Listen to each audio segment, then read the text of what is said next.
Greyhounds make amazing pets. First of all, they come to they come to you, and they're pretty much usually already potty trained because they're crate trained at the track. So they are easy to manage that way, and they don't do a lot of things that a lot of other dog breeds do. Like they don't dig that much, they don't bark, they don't do a whole lot of other behavioral issues that you have with other dogs. So you get them, they're pretty much already potty trained, and you just show them where their bed is and take it from there.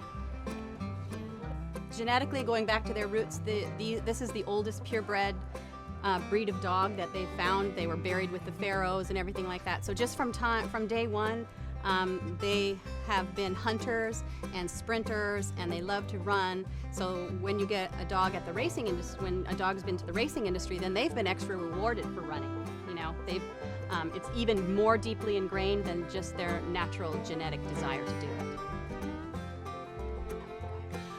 The best training technique for greyhounds is using positive reinforcement. I mean, I believe the best training technique for all dogs is using science and learning theory and educated, humane, positive methods. Some dogs are more biddable than others. For example, a Labrador or a Retriever, they're like, what do you want me to do? I'll do anything you want. Whereas a Greyhound's just gonna stand there and be like, what do you want? So you really have to make sure you use motivation and food and fun, and sometimes let them run for a reward, because any other technique, they're just gonna shut down.